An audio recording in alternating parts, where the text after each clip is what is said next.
नमस्कार। अगस्ती संहिता वाचन इस उपक्रम में मैं वैद्या प्रियदर्शनी बापटकडूस आप सभी का और आदरणीय वैद्य प्रमा जोशी मैडम का हार्दिक स्वागत करती हूँ।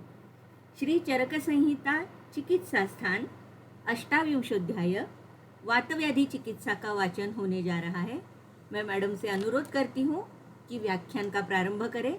व्याख्यान के पहले सबसे निवेदन है कि अपनी चरक संहिता आपके सामने रखें ताकि मैडम का व्याख्यान, उसमें आने वाले संदर्भ, ये सारे समझने में आसानी होगी। मैं मैडम से अनुरोध करती हूँ कि कृपया व्याख्यान का प्रारंभ करें।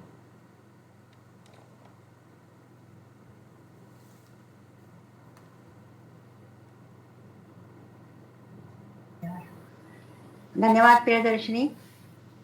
सुनाई दे रहा है सबको? Yes madam. शांति मंत्र मेरे साथ। ओम सहना भवतु सहनौ भुनक्तु सह वीर्यं करवावहै तेजस्विनावधीतमस्तु मा विद्विषावहै। ओम शांति शांति शांति।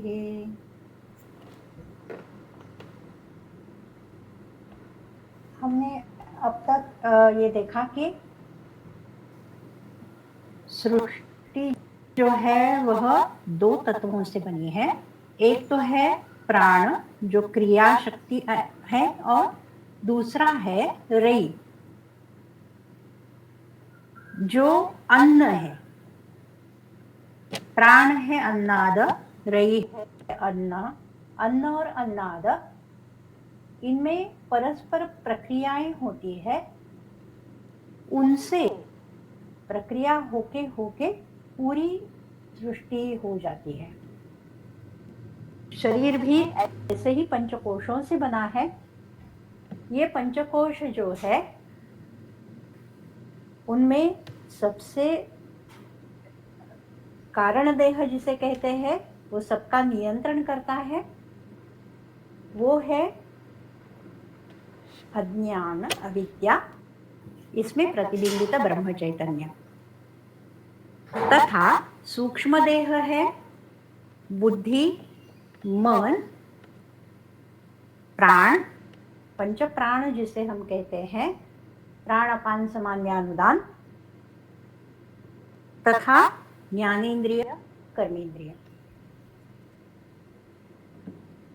तथा है स्थूल देह जो पंचीकृत पंच महाभूतों से बना है, उनके मिश्रण से बना है। उसका पोषण अन्न से होता है। ये सभी रई है। स्थूल देह जो है सृष्टि में भी व्यक्ति में भी, इसे कहते हैं व्यष्टि तथा समष्टि। समष्टि होता है जैसे एक वृक्ष हो तो वृक्ष हम कहेंगे, अनेक वृक्षों का समुदाय इसे वन कहते हैं। वन और वृक्ष में बहुत भेद होता है। ऐसे नहीं कि केवल वनों का समुदाय होता है तो वन हो गया, ऐसे नहीं होता है। वन का समुदाय तो हम बगीचे में भी कर सकते हैं, तो उसे वन नहीं कहा जाता। तो व्यष्टि तथा समष्टि, व्यष्टि है एक एंटिटी, एक अस्तित्व। समष्टि है सभी अस्तित्वों का समुदाय। कैसे होता है कि जैसे समष्टि है वो पूरे एक व्यष्टि में समाई हुई है। एक ब्रह्मांड जो है वो पूरा का पूरा एक व्यक्ति में समाया हुआ है, जो हमने चरक संहिता में भी देखा है, लोक पुरुष साम्य। तो चरक संहिता में तो बहुत ही अल्प मात्रा में उसका विवेचन आता है। इतना कम विवेचन है कि केवल स्थूल देह के परिप्रेक्ष्य में अधिक विवेचन है। सूक्ष्म देह का परिप्रेक्ष्य में केवल देवताएं बताई गई हैं। तथापि है तो सभी कोशों का विवेचन कि परमात्मा है तो परमात्मा की विभूति जैसे प्रजापति, वैसे ही हमारा सत्व है, अंतःकरण है। जो लोक पुरुष साम्य आपके सामने हो तो आप देख पाएंगे कि जैसे ही परमात्मा की विभूति प्रजापति है, उसी प्रकार से अंतरात्मा की विभूति हमारा अंतःकरण है। जो हमने देखा था कि हिरण्यगर्भ जो है वह प्राण तथा रई इनका मिश्रण है। हिरण्यगर्भ अपने आप में सृष्टि के कारण रूप प्राण तथा रई को उत्पन्न करता है। प्राण यह हिरण्यगर्भ सूक्ष्म देह हम कहते हैं, रई अल्प मात्रा में है, उससे केवल तन्मात्र उत्पन्न होते हैं, तन्मात्र रूप में रई है। प्राण यह प्रधानतया हिरण्यगर्भ है। अधिक मात्रा जो है वह प्राण की है।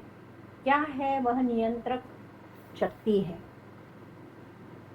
वही हमारा सूक्ष्म देह है कि जहाँ केवल प्राण विभूति रूप पंच प्राण ऐसा नहीं है, उसका अधिक विभाग प्राण का ही होता है, जो नियंत्रक है, बुद्धि, मन, इंद्रियां।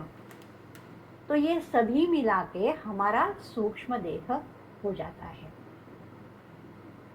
उन तन्मात्राओं का पंचीकरण होता है, तो पंचीकरण के पश्चात ब्रह्मांड उत्पन्न होता है।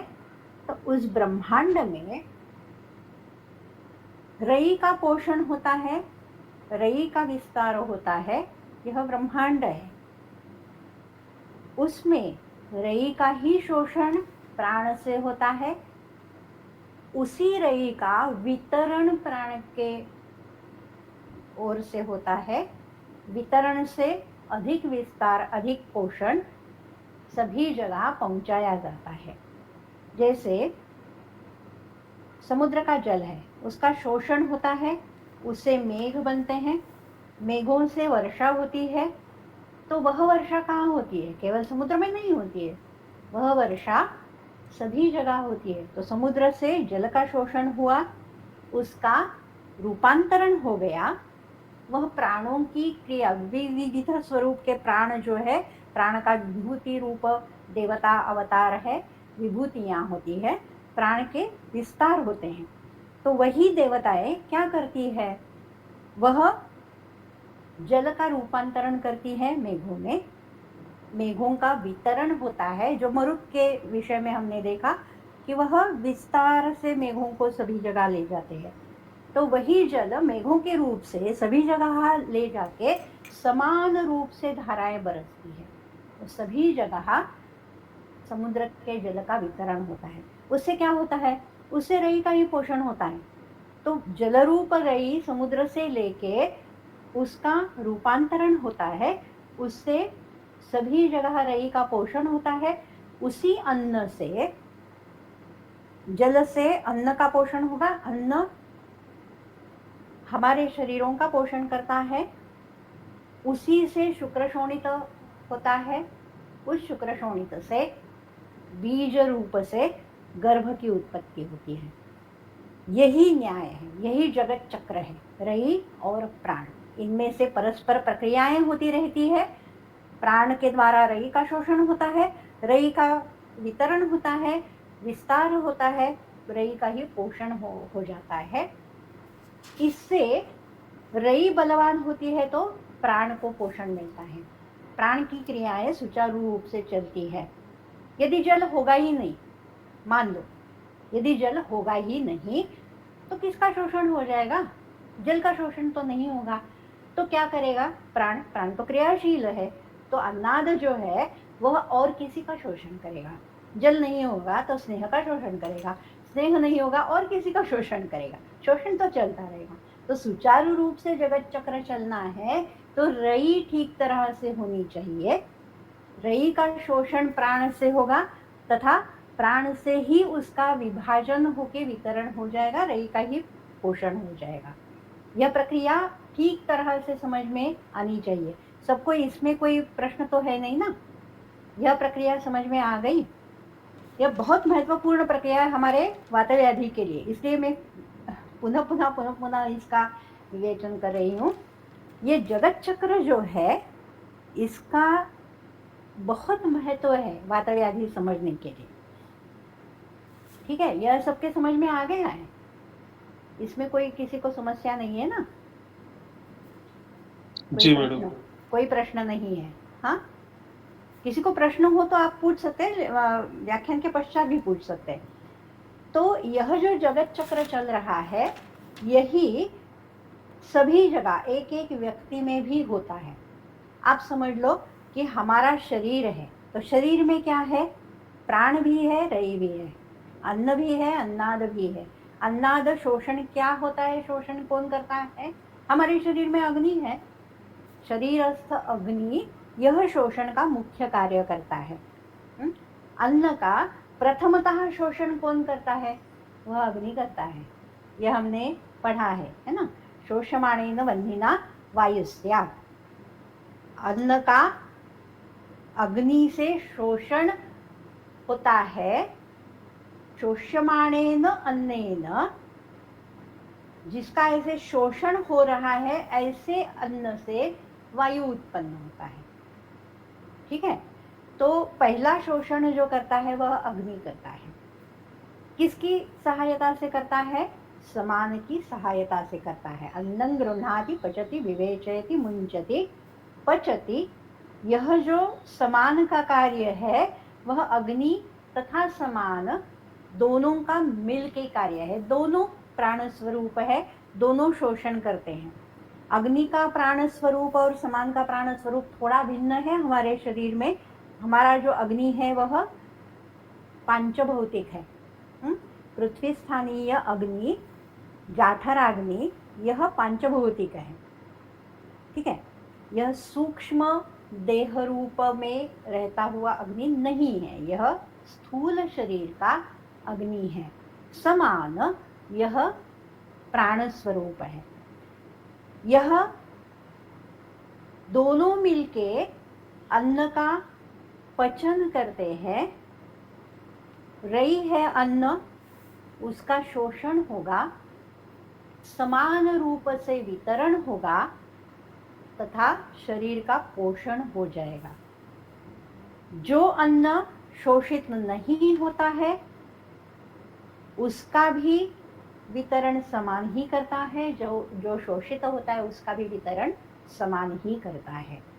समान ही शोषित अन्न को नाड़ियों द्वारा, नाड़ी कहे हम, स्रोतस कहे, रसवाहिनी कहे, धमनी कहे, सभी चरक में परस्पर के समान अर्थक शब्द दिए हैं। तो उसका वितरण समान करता है, नाड़ियों द्वारा हृदय तक ले जाता है। हृदय से व्यान के द्वारा, जो हमने सृष्टि में देखा कि व्यापक देवता है विष्णु, सभी जगह एक साथ सभी जो गतियां हैं, तिर्यक गति जिसे तर्क संग्रह में हमने पढ़ा है। अपान की गति है अधोगति, प्राण है ऊर्ध्व गति, समान सभी जगह आ जाता है, तथापि वह ऐसी गति नहीं है, वह केवल साम्य रखने का काम करता है। उसका कार्य जो है बैलेंसिंग, समान का। जैसे उदान की ऊर्ध्व गति है, अपान की अधोगति है, वह खींचते रहते ऊपर और नीचे, तो उससे पूरा शरीर ऐसे ऊपर नीचे खींचा नहीं जाता है। जीव भी, जीवात्मा भी ऐसे कहीं अपान की गति से, उदान की गति से ऊर्ध्व गति या अधोगति प्राप्त होकर शरीर से बाहर नहीं निकलता है। इसका कारण समान है। समान क्या करता है? ऊपर खींचने वाला उदान तथा नीचे खींचने वाला अपान, इनको सम रखता है। तो जीव बाहर नहीं निकलता, नहीं तो हम जी ही नहीं पाएंगे। सभी जगह यह साम्य रखने का, गति में बैलेंस करने का काम समान करता है तो सभी जगह समान अस्तित्व में। ऐसा नहीं है कि केवल उदर स्थान यह समान का स्थान है। समान का स्थान सभी स्रोतस हैं, प्रत्येक स्रोतस में समान का स्थान है। जैसे व्यान का स्थान है वैसे ही समान सभी स्रोतसों में है, तथापि वह गति से सभी स्रोतसों में नहीं जाता है, वह सभी स्रोतसों में रह के बैलेंस रखता है, गति का साम्य रखता है। व्यान कैसा है? व्यान है अत्यंत गतिमान तथा व्यापक, एक साथ गति से सभी जगह जाने वाला। तो ना ऊपर वाली गति ना नीचे वाली गति, पूरी तिर्यक गतियां जो है वह व्यान से होती है। कभी भी किसी भी स्थान में किसी भी शरीरावयव में ऊर्ध्व तथा अधो ये दो आप छोड़ दो, साम्य समान का कार्य है। यह छोड़ के सभी जो गतियां हैं वह व्यान के कारण होती है तथा गति से होती है। यह नहीं है कि ऐसे चलता रहेगा तो व्यान कर रहा है, नहीं, एकदम गति से जाना है आना है, यह गति व्यान की है। गतिमान जैसे विष्णु व्यापक है वैसे ही गतिमान व्यान शरीर व्यापक है। वह गति से सभी जगह सबको ले जाएगा, तिर्यक गति हो जाएगी, गति से फिर से ले आएगा, यह व्यान की गति है। तो हमारे शरीर में शोषण का, वितरण का कार्य इन्हीं प्राण स्वरूप सभी सूक्ष्म देह के घटक जो है वह करते हैं। इनके मार्ग का ज्ञाता है अग्नि, वह तो हमने देख लिया, वही यज्ञ का स्वरूप है। रई को प्राण तक पहुंचाना, प्राण का पोषण इससे होता है जब तक रई ठीक तरह से हो तभी तक प्राण के कार्य अच्छे हो जाते हैं। रई में यदि कोई कमी हो, रई यदि विगुण हो जाए तो प्राण की गति के लिए उसे आधार ही नहीं रहता है। कोई तो आधार चाहिए। जैसे हम देख सकते हैं कि हमारा फ्रिज है, देखो, तो उसमें कोई वायर इसमें कुछ कमी आ गई, वायर मानो टूट गया, कुछ हो गया, तो बिजली होते हुए भी फ्रिज नहीं चलेगा। तो क्या बिजली में कुछ कमी आ गई, बिजली में कोई खोट आ गई, बिजली बिगड़ गई? नहीं, बिजली नहीं बिगड़ती है। क्या हो जाता है, फ्रिज का कोई अंश जो है वह बिगड़ जाता है। हमारे कोई भी यंत्र आप ले लो, उसमें वाहन के अंश जो होते हैं उसमें कोई कमी आ जाती है तभी वह वाहन चलता नहीं है। कोई भी यंत्र ले लो आप। वैसे ही शरीर है कि शरीर में रई जब तक अप टू द मार्क है तब तक प्राण का कार्य ठीक रहेगा। रई यदि विगुण हो जाए तो प्राण को आधार नहीं रहता, तो प्राण कार्य नहीं कर सकता। जो अन्न हम सेवन करते हैं वह भी यज्ञ है। अन्न की आहुति हम जठराग्नि में देते हैं। अग्नि रई को, अन्न रूप जो रई हमने शरीर में पहुंचाई उसको प्राण तक पहुंचाती है। प्राण उसका शोषण, वितरण, विभाजन सब कुछ करता है। पोषण किसका होता है? पोषण शरीर का ही होता है, रई का ही होता है। ये पूरा का पूरा जो है वह समान है। ब्रह्मांड में जो होता है वही हमारे शरीर में होता है। वह यज्ञ है, यह भी यज्ञ ही है। अन्न हम आहुति देते हैं जठराग्नि को। यज्ञ संस्था जो वेद की थी अभी विलुप्त हो गई है, हम नहीं करते, कोई भी नहीं करता, बहुत ही कम। विलुप्त का अर्थ है एक दो बार, एक दो जगह कुछ हो गया तो विलुप्त ही माना जाता है, विलुप्त प्राय हो गई है। तो वह यज्ञ संकल्पना यही है कि रई का पोषण प्राण तक पहुंचाना है ताकि इससे जगत चक्र ठीक तरह से चले। वही कार्य हम हमारे शरीर में करते हैं। रई की आहुति हम अग्नि में देते हैं। अग्नि मार्ग का ज्ञाता है, रई को प्राणों तक पहुंचाता है। तो प्राण क्या करते हैं? रई पे ही प्रक्रिया करते हैं, उस रई का विभाजन करते हैं, वितरण करते हैं तथा रई का ही पोषण होता है और किसी का पोषण नहीं होता है। प्राण का पोषण नहीं होता है। हमने कभी देखा है कि सूरज ने समुद्र का जल शोषित किया तो उस जल से सूरज का पोषण हो गया? ऐसे नहीं होता है ना, ऐसे नहीं होता है। सूरज का थोड़ी ना पोषण होता है। पोषण किसका होगा? मरुत का पोषण होगा? नहीं होगा। इंद्र का पोषण होगा? नहीं होगा। पोषण होता है पृथ्वी पर ही जल वितरित होता है तो पोषण अन्न का होता है, रई का होता है। रई का शोषण, रई का पोषण। तो शोषण करने वाला जो काल भिन्न होता है, पोषण होने वाला काल भिन्न होता है, इतना ही है। बीच में थोड़ा वक्त लगता है, समय लगता है कि उसका रूपांतरण हो सके, उसका विभाजन हो सके, उसका वितरण हो सके। तो पोषण शोषण दोनों रई के ही है, वो करने वाले प्राण हैं। ठीक है, यह तो पूरा स्पष्ट हो गया, इसमें कोई समस्या नहीं है, ना ब्रह्मांड में ना हमारे शरीर में, यह पूरा स्पष्ट है सभी को।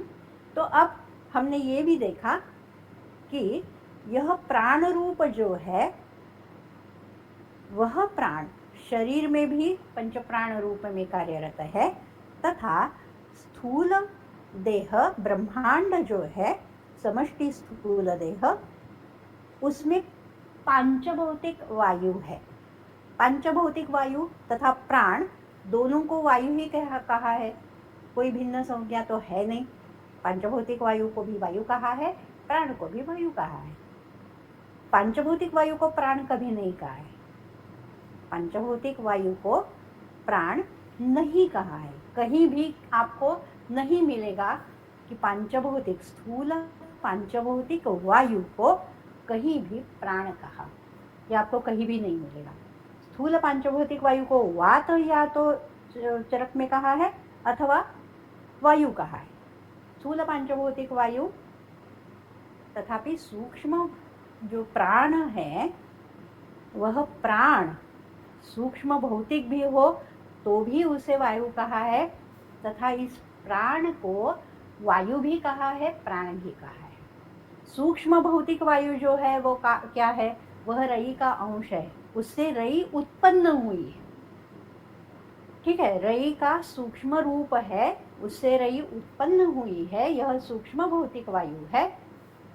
प्राण यह शोषण करता हुआ प्राण है, जिसका पंच प्राण शरीर में कार्यरत है। तो अब शरीर में क्या हो गया, किस किस को वायु कहा है? जो प्राण है शोषण करने वाला, जो रई नहीं है, रई तथा प्राण इनका विभाग जो है, इनमें से जो प्राण है इनका पंच प्राण के रूप में शरीर में कार्य है, जो हमने last time I think so कि उस व्याख्यान में हमने देखा कि प्राण अपान समान व्यान उदान, इनको प्राण कहा है। ये प्राण है, तो यह भी शरीर में है, तथा स्थूल पांचभौतिक देह में पंचीकृत वायु है, वह भी शरीर में कार्यरत है। ठीक है, तो यह जो स्थूल वायु है उसका हमने विवेचन लास्ट टाइम देखा था कि पृथ्वी पे जो वातल भूमि है, जांगल देश है, तो देह देश तथा भूमि देश दोनों को देह ही कहा है। देह देश है, भूमि देश है, दोनों देश। भूमि देश जो है वह जांगल देश वात प्रधान होता है। कभी देखा है आपने ग्रंथ में उसे प्राण प्रधान कहा हो? नहीं मिलेगा आपको, नहीं मिलेगा, कहीं नहीं मिलेगा। वह वात प्रधान है। वायु प्रधान कह सकते हैं, वात प्रधान कह सकते हैं, प्राण प्रधान नहीं है। ठीक है, वायु प्रधान वात प्रधान जांगल देश। कहीं आपने चरक संहिता में, सुश्रुत संहिता में, वाग्भट संहिता में, कहीं भी आयुर्वेद में आपने यह पढ़ा है कि प्राण प्रकृति वात प्रकृति होती है, वातल देह देश होता है, वायु अधिक कार्य करता है, वातज व्याधि होते हैं, है ना। प्राणज व्याधि कहीं पढ़ाया आपने? नहीं पढ़ाया, नहीं कहते। स्थूल पांचभौतिक पंचीकृत जो वायु है उसे कहीं भी प्राण की संज्ञा से नहीं जाना जाता। तो शरीर में द्विविध स्वरूप है वायु का। प्राण यह एक स्वरूप है, तथा पंचीकृत पांचभौतिक वायु यह दूसरा स्वरूप है। ठीक है, तो पंचीकृत पांचभौतिक वायु से क्या बनता है? वह स्थूल देह बनता है। पृथ्वी के स्वरूप में हम देखें तो देह देश तथा भूमि देश, इनमें से भूमि देश का विवरण हमने देख लिया कि पांचभौतिक वात प्रधान जो भूमि देश है वह कैसा होता है। उसका साम्य वातल देह से होता है। वात प्रकृति जिसे अन्य ग्रंथों में कहा है, चरक से भिन्न जो ग्रंथ है उनमें उसे वात प्रकृति कहा है। चरक में प्रकृति का अर्थ होता है साम्य, तो वात अधिक कार्यकारी हो उसे साम्य नहीं कह सकते। तो वात अधिक कार्यकारी, कफ अधिक कार्यकारी, पित्त अधिक कार्यकारी, यह प्रकृतियां नहीं होती है, यह विकृति है। तो वातल देह देश, पित्तल देह देश, श्लेष्मल देह देश, यह संज्ञाएं चरक ने उपयोजित की है। अन्य ग्रंथ जो है उनमें प्रकृति की यह व्याख्या नहीं की है, यह लक्षण नहीं किया है कि प्रकृति का अर्थ साम्य ही है। चरक संहिता में जहां भी प्रकृति का प्रयोग होगा वहां साम्य, यही अर्थ अभिप्रेत है। अन्य ग्रंथों में प्रकृति का अर्थ स्वभाव ऐसा है। चरक में भी प्रकृति स्वभाव अर्थ से प्रायोजित है, तथापि वह शरीर के लिए प्रायोजित नहीं है। शरीर के लिए प्रकृति का अर्थ केवल साम्य ऐसा ही है। अन्य जो भाव है उनके लिए प्रकृति का अर्थ स्वभाव, यह चरक में भी है। अन्न के लिए प्रकृति का अर्थ स्वभाव है, प्रकृति का अर्थ अन्न के लिए साम्य नहीं है। शरीर के सापेक्ष, दोषों के सापेक्ष आरोग्य साम्य, यही अर्थ होगा प्रकृति का। अन्य ग्रंथों में प्रकृति का अर्थ स्वभाव भी है, साम्य भी है, दोनों सभी जगह उन्होंने उपयोजित की है। तो वहां कोई उन्हें समस्या नहीं है। वह देह प्रकृति वातल पित्तल ऐसे नहीं कहना चाहते, वो कहते हैं कि वात प्रकृति है, कफ प्रकृति है, पित्त प्रकृति है। तो जो जांगल भूमि देश है उसका साधर्म्य वातल देह स्वभाव से है। वातल देह देश वो साम्य है। तो अब हम प्राण कहाँ से जानेंगे? प्राण तो बहुत ही भिन्न है। तो आयुर्वेद क्या प्राण के लिए कुछ करता है भी या नहीं करता है? केवल देह के लिए करता है या नहीं करता है? या प्राण कहाँ हम जानेंगे, कहाँ से आता है, कहाँ जाता है?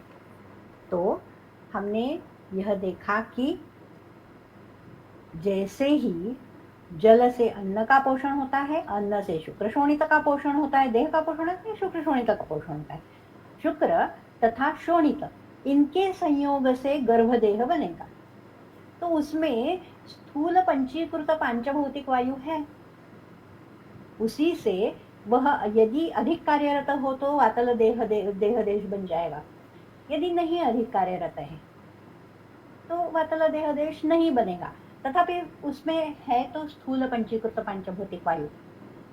केवल देह देश में नहीं, पूरे विश्व में जो भी भाव पदार्थ है वो सभी भाव पदार्थ पंचीकृत 5 भूतों से बने हैं। आयुर्वेद का यही सिद्धांत है जो वेदों का सिद्धांत है। पांचभौतिक है सब, एक भौतिक कुछ भी नहीं है, ना संयुक्त है। मैंने कहा था आपको कि वैशेषिक क्या कहते हैं कि वो संयोग है, एक एक भूत होता है उनमें। उन्होंने तो महाभूत यह संज्ञा भी नहीं उपयोग में लाई है। वैशेषिक नैयायिक ये महाभूत कहते भी नहीं, उनके भूत ही है, वो भूतों का संयोग कहते हैं। नहीं, हमारे देह में जो भी भाव पदार्थ है, कोई भी एक भाव पदार्थ वह संयुक्त नहीं है, वह पांचभौतिक है। पंच महाभूतों के मिश्रण से बना हुआ है। स्थूल पंचीकृत पांचभौतिक है।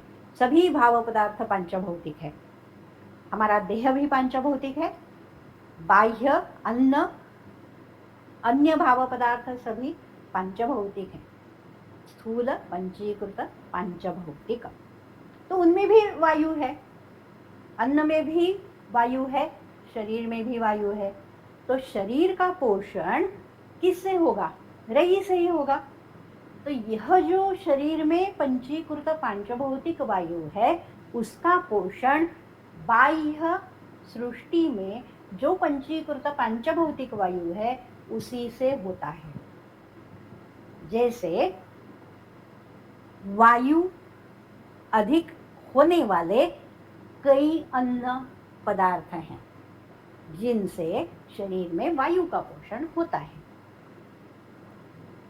शरीर में अन्न से जैसे वायु का पोषण होता है, तथा उसी प्रकार केवल वायु जो बाह्य सृष्टि में है वह भी पांचभौतिक है। वायु, यह शब्द फारसी में उसे हवा कहते हैं, है ना, हवा। यह अधिक समझ में आता है, हमें फारसी अधिक समझ में आती है, हमारी भाषा समझ में कम आती है थोड़ी, है ना। तो वायु जैसे फारसी में हवा कहते हैं, वो हम लेते हैं ना, कहाँ से लेते हैं शरीर में? केवल अन्न से लेते हैं? नहीं, अन्न से तो अन्न में जो है वह जाएगा शरीर में। और एक और भी मार्ग है जिसे वायु शरीर में अंदर जाता है तथा बाहर निकलता है। हमारी नासिका है, हमारा मुंह है, जिसमें से हम बाहर से पांचभौतिक पंचीकृत वायु शरीर में ले जाते हैं, वहीं से हम उसका उत्सर्जन भी करते हैं, जिसे हम निश्वास उच्छ्वास कहते हैं। निश्वास बाहर से वायु अंदर ले जाते हैं, उच्छ्वास अंदर से वायु हम बाहर निकालते हैं, फेंक देते हैं, उत्सर्जन करते हैं उसका।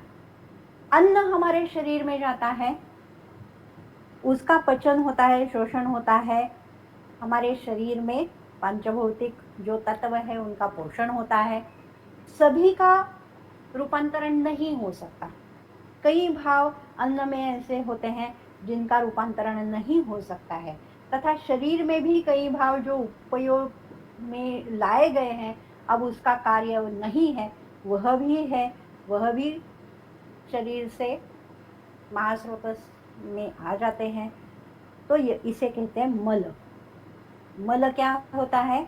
जो शारीर भाव में रूपांतरित नहीं हो सकते, अथवा जो शरीर में रूपांतरित हुए थे तथापि उनका कार्य अभी समाप्त हो चुका है, उनका जीवन समाप्त हो चुका है, वह फेंकने चाहिए, उनका उत्सर्जन होना चाहिए।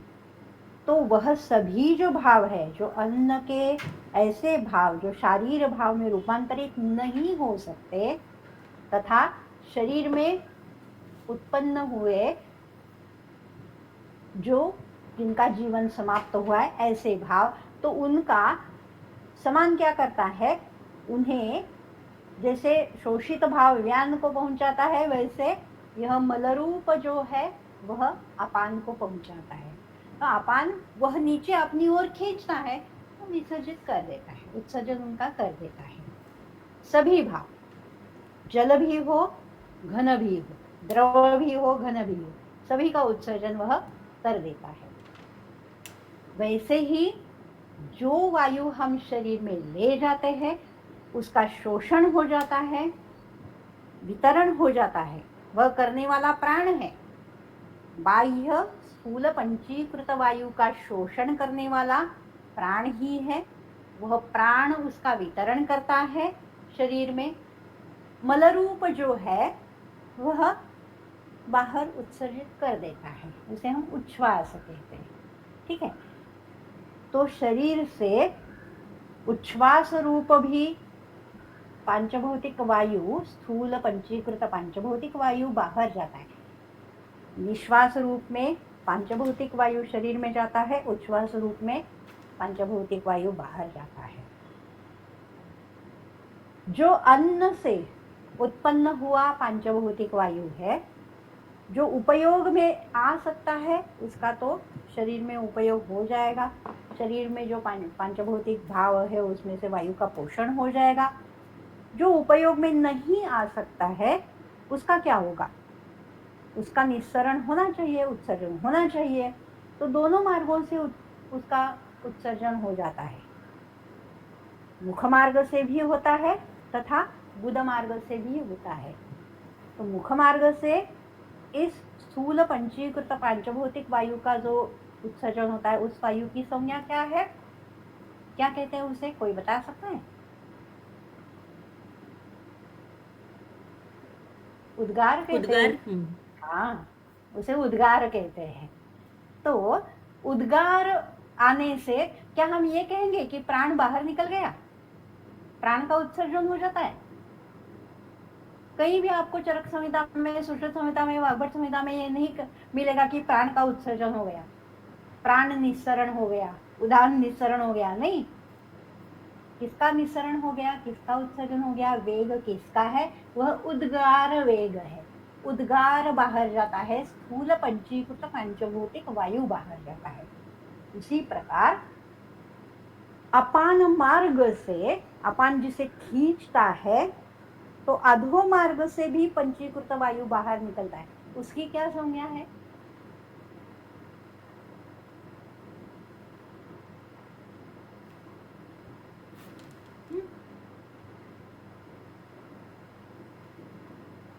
अधो मार्ग से जो वायु बाहर निकलता है उस वायु को क्या कहते हैं आयुर्वेद में? नहीं, नहीं, किसी को भी पता नहीं है। अपान कहते हैं। अपान कहते हैं। कहीं भी आपने पढ़ा है? अधोवात। वैशाली, हाँ, अधोवात कहते हैं उसे, अधोवात कहा है। अपान बाहर जाता है, कहीं भी आप मुझे ढूंढ के बताओ। ओपन चैलेंज, मैं 5 लाख रुपए दे दूंगी। नहीं है मेरे पास 5 लाख रुपए आपको देने के लिए, तो मेरा ओपन चैलेंज है, संहिताओं में से कहीं भी दैनंदिन अपान का उत्सर्जन होता है, ये आप मुझे निकाल के दिखाना। मैंने बहुत सारे वैद्यों के मुंह से ये सुना है कि अपान का निस्सरण हो गया। कैसे कह सकते हैं अपान का निस्सरण हो गया? अपान का नहीं निस्सरण होता है, आयुर्वेद में कहीं भी नहीं मिलेगा आपको। स्थूल पंचीकृत पांचभौतिक वायु के लिए प्राण अपान समान व्यान उदान, यह संज्ञाएं आपको कहीं भी नहीं मिलेंगी, कहीं भी नहीं, कहीं भी नहीं। जैसे उद्गार संज्ञा है वैसे ही अधोवात संज्ञा है, अपान नहीं। शरीर से अपान कहीं भी कभी भी कहीं से भी बाहर नहीं निकलता है, केवल मृत्यु समय ही निकलता है। जब तक हमारी जीवन यात्रा समाप्त नहीं होती तब तक प्राण अपान समान व्यान उदान शरीर से बाहर नहीं निकलते हैं। अपान का निस्सरण यह कभी नहीं होता है, हो ही नहीं सकता है। अगर हो जाएगा तो हम मर जाएंगे। निकलता है अधोवात। अधोवातस्य रोधेन गुल्मोदावत रुक्लम। सभी का मुखोद्गत है ना, सभी ने मुखोद्गत किया है। अधोवातस्य रोधेन है ना मुखोद्गत। कभी आपने सोचा कि ये अधोवात संज्ञा क्या है? यह अधोवात जो है वह अन्न से उत्पन्न तथा हमारे मुंह से ही भी हम यदि वायु अंदर ले जाते हैं वह भी उद्गार या अधोवात रूप से बाहर निकल सकता है। तो यह जो है अन्नवह स्रोतस में उत्पन्न स्थूल पंचीकृत पांचभौतिक वायु जो शरीर में उपयोग में नहीं ले जा सकता है अथवा मलरूप होता है, वह ऊर्ध्व मार्ग से यदि बाहर जाए तो उसे कहते हैं ऊर्ध्ववात। अधो मार्ग से यदि उसका उत्सर्जन हो जाए तो उसे कहते हैं अधोवात। तो यह बाहर निकलने से मृत्यु नहीं होती है, उच्छ्वास बाहर निकलने से मृत्यु नहीं होती है। प्रश्वास, निश्वास, उच्छ्वास, अधोवात, ऊर्ध्ववात, उच्छ्वास निकलने से मृत्यु नहीं होगी। उद्गार तथा अधोवात रूप से यह वायु बाहर निकलेगा तब भी हमारी मृत्यु नहीं होती है। ठीक है। इनका पोषण पांचभौतिक अन्न से होता है। शारीर जो वायु है, हमारे शारीर अवयवों में जो पंचीकृत वायु है, जैसे पंचीकृत पृथ्वी का, जल का अन्न से पोषण होगा, उसी प्रकार पांचभौतिक स्थूल वायु का पोषण अन्न से होता है। वात प्रधान अन्न जो होता है उससे वायु का पोषण होता है। उसकी विकृति भी अन्न से होती है, प्रकोप भी होता है। वह उसकी वृद्धि भी हो सकती है, क्षय भी हो सकता है। ऐसा नहीं है कि वृद्धि क्षय नहीं होगा, होता है। जैसे पित्त का होता है, जैसे कफ का होता है, वैसे ही शरीरगत पंचीकृत पांचभौतिक वायु जो है उसकी वृद्धि होती है, उसका क्षय भी होता है।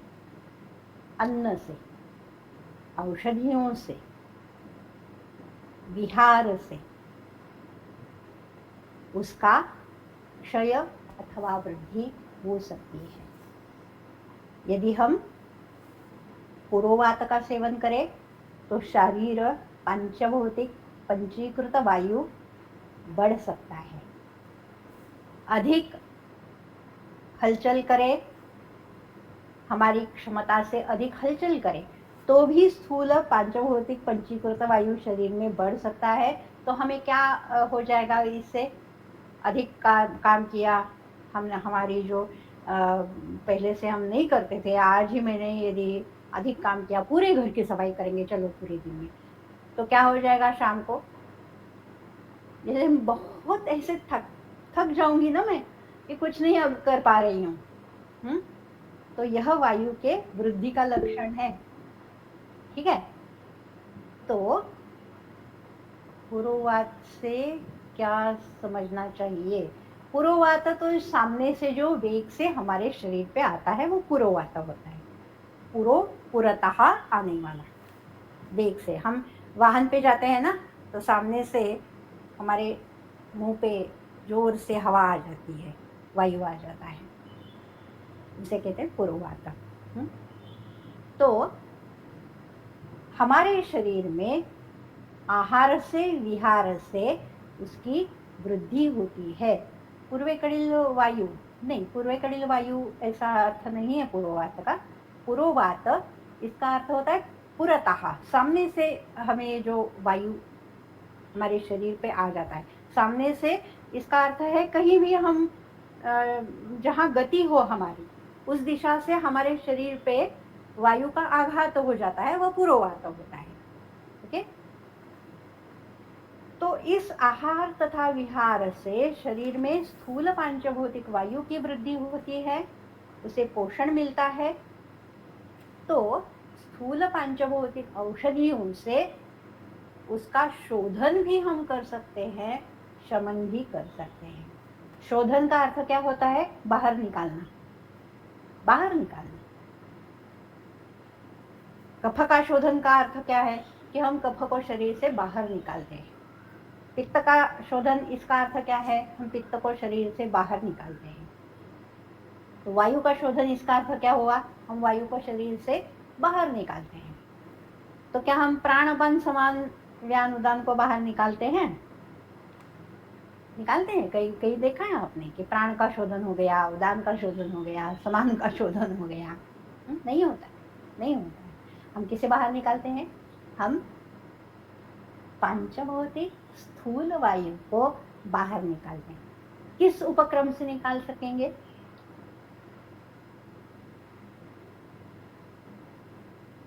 बहुत बस्ती। हाँ, बस्ती। कौन सा बस्ती? निरूह। निरूह से बाहर निकलेगा या अनुवासन से निकलेगा? Choice is yours, tell me. अनुवासन से शोधन होता है। निरूह का स्वरूप हम देखेंगे तब आपको अधिक अच्छे तरह से समझ में आएगा। अनुवासन बस्ती यह स्थूल पंचीकृत पांचभौतिक वायु को शरीर से बाहर निकालने का सबसे अच्छा उपाय है, सबसे अच्छा। और भी उपाय, स्नेह से हम उसको बाहर निकाल सकते हैं। तो नासा में डाले तो भी नासा में से निकलेगा। सभी शरीर को हम स्नेहन करें तो क्या हो जाएगा? स्नेहन स्वेदन से क्या होता है? स्नेहन स्वेदन से दोषों पे किस लिए हम शोधन से पहले स्नेहन स्वेदन करते हैं? सभी शरीर में से दोष कोष्ठ में लाने के लिए करते हैं ना। तो वैसे ही होता है, स्नेहन करने से यह स्थूल पंचीकृत पांचभौतिक वायु शाखा में से स्नेहन स्वेदन से कोष्ठ में आ जाता है। अनुवासन से कोष्ठ से हम उसे बाहर निकालते हैं, निकाल सकते हैं। फिर से कि इसे बाहर निकालने से हमारी मृत्यु नहीं हो जाती है। हमारी मृत्यु तभी होगी जब प्राणापानादि वायु शरीर से हम बाहर निकालेंगे। हम नहीं निकाल सकते, वह निकलते हैं। कब निकलते हैं? मृत्यु के समय में निकलते हैं। जब कभी ऐसा हो जाता है, जो मैंने पहले भी बताया था, कि समान का जो कार्य है कि वह प्राण को नीचे खींच के उसे बैलेंस करता है, अपान को ऊपर खींच के उसे बैलेंस करता है, तभी हम मरते नहीं है। नहीं तो जीवात्मा निकल जाएगा शरीर से। प्राण की ऊर्ध्व गति, अपान की अधोगति, तो ऐसे खींचने से, विपरीत गति से जीवात्मा कहीं से तो बाहर निकल जाएगा जिसकी शक्ति अधिक होगी। तो समान उन्हें खींचता रहता है तो जीवात्मा बाहर नहीं निकलता है। जब कभी भी समान का यह कार्य आहत होता है, जैसे हिक्का अथवा श्वास में होता है, तो क्या हो जाता है? जीवात्मा बाहर उसे निकालने की कोशिश होती है प्राण के द्वारा। तो हमारे प्राण कंठ में आ जाते हैं कि कभी मरेंगे, कभी मरेंगे। जीव निकलता है तो कामम प्राणहरा रोगा, ऐसे कहा है ना चरक ने। तो इसके लिए कहा है कि समान का यह कार्य आहत हो जाता है तो प्राण जीवात्मा को खींचता है। केवल श्वास नहीं लगता है, वह प्राण की गति जीवात्मा को भी खींचती है। तो प्राण की गति को अपान का भी सहकार्य होता है, यही श्वास का रूप है। ऊर्ध्व भाव मापन्न, ऊर्ध्व भाव गति है, वह कोई स्थूल पदार्थ नहीं है, वह गति है। स्थूल पदार्थ रई रूप नहीं है, वह प्राण। प्राण अपान समान व्यान यह रई रूप नहीं है, उन्हें स्थूल अस्तित्व नहीं है। क्या होता है? वह गति ऊर्ध्व हो जाती है तो जीव ऊर्ध्व मार्ग से निकलने लगता है। वो अपने साथ वो जीव को भी ले जाते हैं। तो इसलिए हिक्का अथवा श्वास हो जाए तो प्रत्येक वेग में जैसे प्राण बाहर निकलता हो, ऐसा वेग आता है। इतने गंभीर तो है नहीं हिक्का श्वास, फिर भी यह हो जाता है क्योंकि यह गति ऊर्ध्व हो जाती है, अपने साथ वह जीव को भी बाहर निकालती है। यह स्वरूप है स्थूल पांचभौतिक वायु तथा सूक्ष्म वायु। इनमें यह भेद है। स्थूल वायु, इसका पंचीकृत पांचभौतिक अन्न से पोषण होता है शरीर में, इसे हम बाहर निकल भी जाता है स्वाभाविक रीत्या, उच्छ्वास रूप में, अधोवात ऊर्ध्ववात रूप में। उसके जाने से हमारी मृत्यु नहीं होती है। इसका हम शोधन भी करते हैं, स्नेहन स्वेदन से उसे कोष्ठ में ला सकते हैं, अनुवासन से उसे बाहर निकाल सकते हैं। उसकी चिकित्सा भी पांचभौतिक द्रव्यों से हो जाती है। पांचभौतिक अन्न जो है, जैसे शिंबी धान्य है, मकुष्टक है, ये सभी उसका ही पोषण करते हैं। जिसे बोलते हैं मराठी में वाल अथवा पावटा ऐसे जो धान्य है वो इसी वायु को बढ़ाते हैं। तो पांचभौतिक वायु का अन्न से पोषण होता है, औषधियों से चिकित्सा भी हो जाती है। उसे बाहर निकालने से हमारी मृत्यु नहीं होती है। यह पांचभौतिक वायु कहाँ होता है? शुक्र शोणित में होता है, स्थूल देह में होता है। वह पूरे जीवन काल में अंदर बाहर शरीर से होता रहता है, इससे कोई हमारी मृत्यु नहीं होती है। तो उसके व्याधि कैसे होते हैं? अपने प्रत्येक व्याधि में आपने पढ़ा होगा, वातज कास, वातज ज्वर, वातज जो भी है वातज, वह सभी प्रकार जो है वह इस पांचभौतिक वायु के होते हैं। क्या भेद है? यह भेद है कि उनका ऑनसेट जो है ना, उत्पत्ति जो है ना, ऐसे गति से नहीं होती है। एकदम से हो गया, एकदम से नीचे आ गया, एकदम से कुछ हो गया, शरीर में उत्पात हो गया, ऐसे नहीं होता है। हो जाता है, धीरे धीरे धीरे धीरे होता रहता है।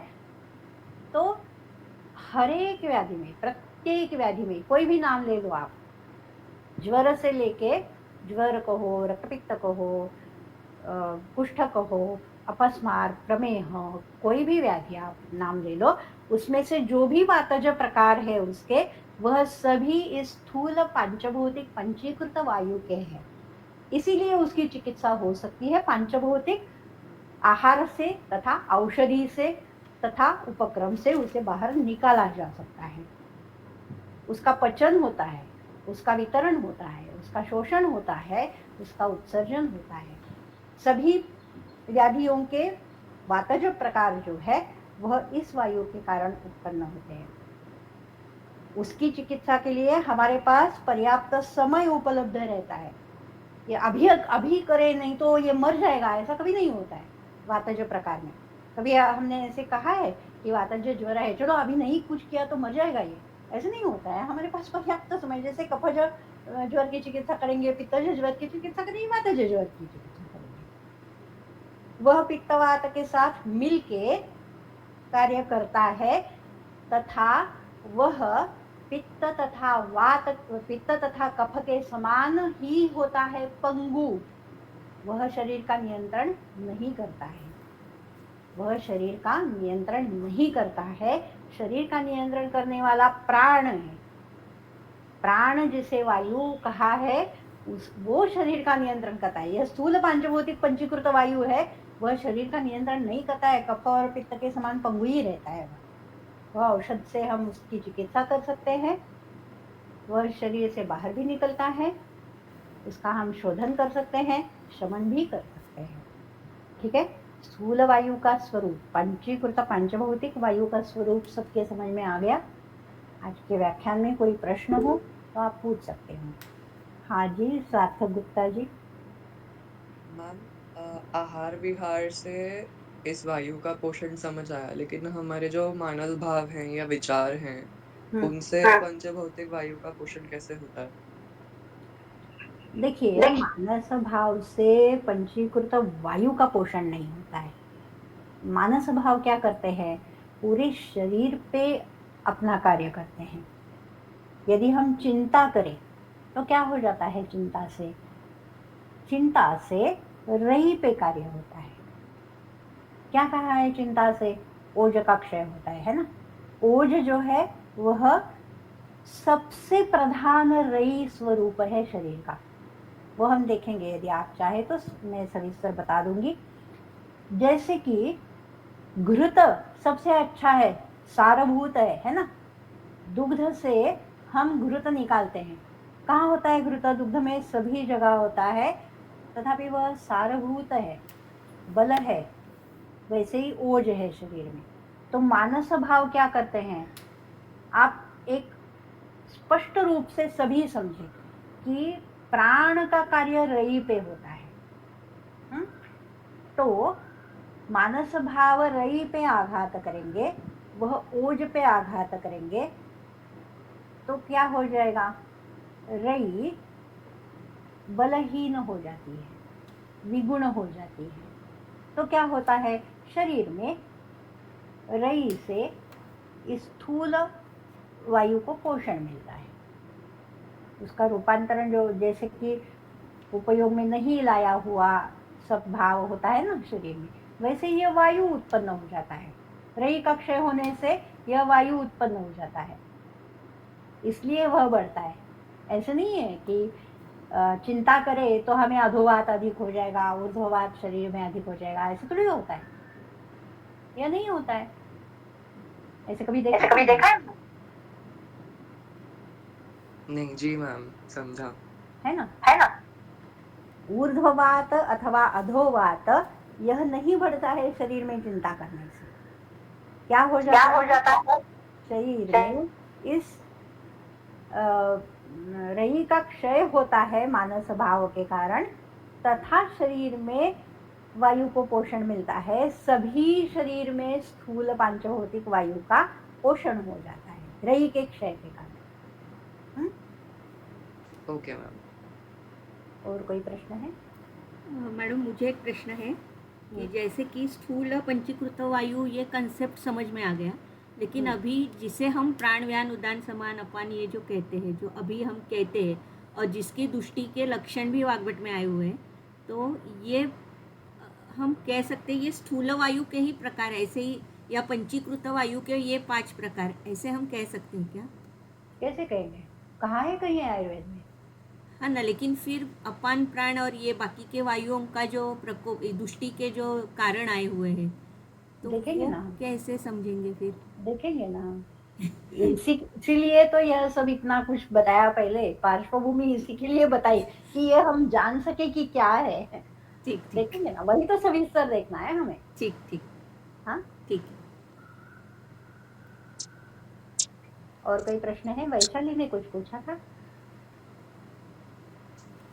एक मिनट। हाँ, नमस्ते। कुछ है मेरे पास से। हाँ, वही अभी जो मैडम ने कुछ है नहीं, अर्श में जो उन्होंने बताया है कि अगर वातानुलोमन होगा तो अर्श फिर नहीं होगा, तो वो वात कौन सा रहेगा? वही उसको फिर स्थूल वात ही कहना है।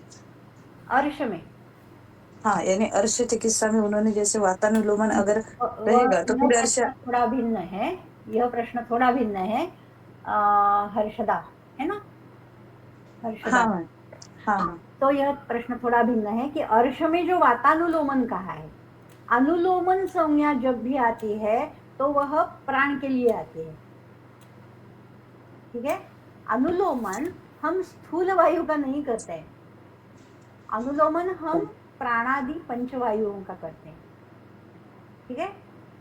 तो अर्श में जो अनुलोमन है वह भिन्न स्वरूप की चिकित्सा है, वह हम देखेंगे बाद में। यदि स्पष्ट नहीं हुआ तो आप फिर से पूछिएगा। यह ठीक है। छोटा आंसर नहीं होगा इसका। तो जब हम प्राण का अनुलोमन सीखेंगे ना, वह समझ में आएगा, तो यह प्रश्न का भी, आपको इस प्रश्न का भी उत्तर मिलेगा। यदि हम अनुलोमन समझे तो उसके पश्चात भी आपको प्रश्न रहा तो आप फिर से पूछ लेना, मैं फिर से सविस्तर बता दूंगी। क्योंकि प्रत्येक व्याधि में यह अनुलोमन हो जाता है। यह अनुलोमन चिकित्सा हम करते हैं कई जगह, केवल अर्श ही नहीं, कई जगह हम हाँ हाँ करते हैं। तो अनुलोमन का क्या महात्म्य है वह हम विस्तार से पढ़ेंगे। मैं यदि मैं भूल गई तो आप फिर से ठीक पूछना, ठीक है? ठीक है यहाँ मैम। वैष्णवी देशपांडे, इन्होंने एक प्रश्न पूछा है, प्राणवह स्रोतस में से प्राण का वहन होता है कि स्थूल वायु का वहन होता है? दोनों का वहन होता है। प्राणवह स्रोतस की संकल्पना हम देखेंगे तो यह जानेंगे हम कि दोनों का वहन होता है। प्राणवह स्रोतस में क्या है? उसका मूल तो हृदय है, रसवाहिनी धमनिया है, रक्तवाहिनी में भी जाता है। तो प्राणादि पंचवायु का भी वहन उनमें से हो जाता है। इनके वहन के लिए सभी स्रोतस है। तथापि हम बाहर से जो स्थूल वायु अंदर ले जाते हैं तथा उसका उत्सर्जन करते हैं, वह भी प्राणवह स्रोतस में ही होता है। प्राण का, वायु का शोषण, उत्सर्जन, यह सभी प्राणवह स्रोतस में होता है। ठीक है? और कोई प्रश्न है?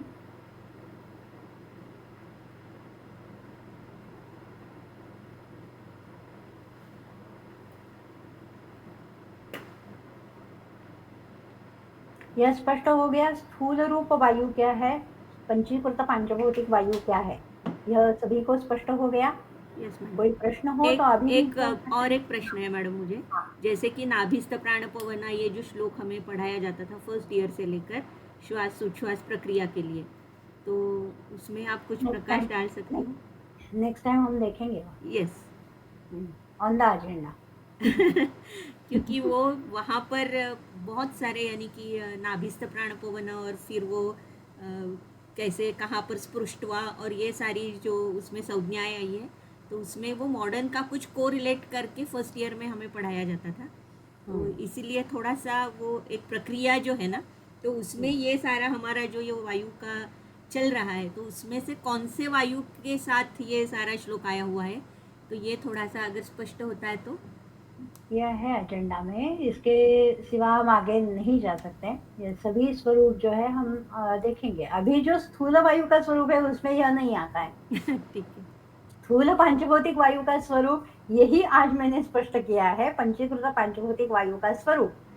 तो इसमें यह नहीं आता है, इतना ही अभी मैं उत्तर दूंगी। यह हम आगे देखेंगे क्या है। यस, ठीक है मैम। और किसी को कुछ प्रश्न अगर है तो आप पूछ सकते हो। अभी पूछ सकते हो अथवा ग्रुप में भी आप डाल Yes. सकते हो प्रश्न में उत्तर देने का प्रयास करूंगी। Yes, ठीक है, yes. जय दर्शनी आपके पास। ठीक, तो आज के लिए हम यहीं पर रुक रहे हैं और बहुत सारे कंसेप्ट्स बहुत हेवी भी है, लेकिन ठीक है, हम वो जानने की कोशिश तो कर रहे हैं, बड़े दिल से कर रहे हैं, बहुत प्रयास कर रहे हैं ये सारी चीज़ें जानने के लिए, लेकिन आहिस्ता आहिस्ता शायद समझ में आ जाएगा जैसे जैसे हमारा अध्याय आगे जाएगा। तो बहुत बहुत धन्यवाद मैडम, और हमारे ऐसे बहुत सारे प्रश्न मन में हैं और कन्फ्यूजन के स्टेज में हम सारे लोग हैं अभी भी, तो देखेंगे अभी जैसे अध्याय आगे जाता है तो सारे क्लियर तो हो ही जाएंगे, मुझे विश्वास है। तो आज के लिए यहीं पर रुक रहे हैं, बहुत बहुत धन्यवाद, और फिर से मिलेंगे नेक्स्ट बुधवार को।